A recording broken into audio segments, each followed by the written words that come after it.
இன்னொரு கேள்வி, பொதுவாக இஸ்லாமிய சமுதாயத்தினுடைய கல்வி, வேலை வாய்ப்பு, பொருளாதார முன்னேற்றம், இதற்காக உங்ககிட்ட ஏதாவது கோரிக்கைகள் இருக்கிறதா, திட்டங்கள் இருக்கிறதா, அதை பற்றிய இயக்கம் ஏதாவது நடத்துவதற்கு நீங்க திட்டமிட்டிருக்கீங்களாங்கிறது ஏற்கனவே கேட்ட கேள்வி. இரண்டாவது சகோதரிகள் கேட்டதும் கூட ஒரு கோரிக்கை தான், கேள்வின்னு சொல்ல முடியாது.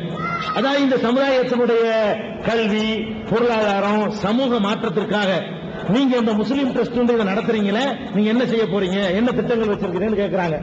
இந்த நாங்கள் இதனுடைய காரண காரியத்தை கண்டுபிடிச்சு முஸ்லீம்கள் இந்த அளவுக்கு பின்தங்கி இருப்பதற்கான முக்கியமான காரணத்தில் ஒண்ணு, அவர்களுக்கு தனியான ஒரு ரிசர்வேஷன் இல்ல. அப்படி ஒரு கோட்டா கிடைக்குமானால் கம்பல்சரியா குறைந்த மார்க் எடுத்தாலும் எப்படியாவது போய் சேர்ந்து படிச்சிருவாங்க. அவங்க மற்ற சமுதாயத்தில் போட்டி போட முடியல. ஏன்னா தகப்பம் படிச்சிருந்தா மகன் கொஞ்சம் தகுதி கூடுதலாக அவன் வர முடியும். தகப்பன் வீட்டுல பாடம் சொல்லிக் கொடுப்பான், என் மகனுக்கு நான் சொல்லிக் கொடுக்க முடியாது. இதுதான் என்னுடைய நிலைமை. அவன் எந்த அளவுக்கு தரமான மார்க் எடுக்க முடியும், அவன் எப்படி மற்றவர்களோட போட்டி போட முடியும்?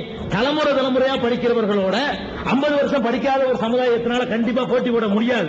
அப்படிங்கிறதுனால கொஞ்ச காலத்துக்கு நமக்கு ஒதுக்கீடு கொடுங்கப்பா, தனியா ஒரு 5% கொடுங்க, அதுலயாவது படிக்கட்டும். அதற்காக வேண்டி, ரிசர்வேஷனுக்காக வேண்டி நாங்கள் விரிவான ஏற்பாடுகளும் போராட்டங்களும் நாடுகளின் இயக்கங்களும் நடத்தி கொண்டிருக்கிறோம்.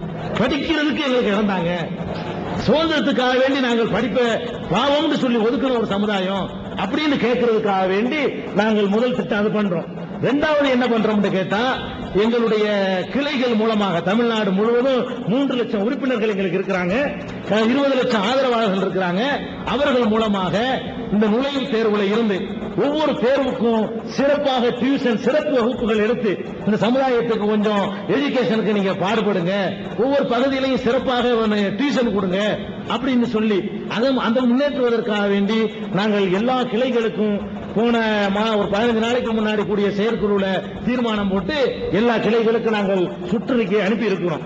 அதுபோக எங்க சமுதாயத்தில் உள்ள மக்கள்கிட்ட நிதி திரட்டி படிக்க திறமை இருந்தும் பணம் கொடுத்து தான் படிக்க முடியுங்கிற ஒரு நிலைமை இன்னைக்கு இருக்குது. அப்படிப்பட்டவர்களுக்காக வேண்டி நாங்கள் உதவுவதற்காக வேண்டி தனியாக ஒரு ட்ரஸ்ட் அமைத்து அதன் மூலமாக நிதி திரட்டுவதற்காக அறிவிப்பு கொடுத்திருக்கிறோம். இந்த அறிவிப்பின் மூலமாக சில 100 பேர்களையாவது எங்களுடைய செலவில் நாங்கள் தரமானவர்களை படிக்க வைக்குவோம். அதற்கு ஏற்பாடு செய்யறோம். பொருளாதார முன்னேற்றத்திற்கு ஒரு திட்டத்தை நாங்கள் இப்போதைக்கு சிந்திக்கல. நாங்க இந்த ஆன்மீக விஷயத்தில் 15 வருஷமாக பாடுபட்டாலும் இந்த சமூக அரசியல் நிலைமையில ஒரு 3 ஆண்டுகளாகத்தான் நாங்கள் இறங்கி இருக்கிறோம். அந்த வகையில அதையும் நாங்கள் கவனத்தில் வைத்துக் கொள்வோம். இன்னும் மேம்படுவதற்கான வாய்ப்புகளை நாங்கள் செய்வோம் என்று சொல்லிக் கொள்கிறேன்.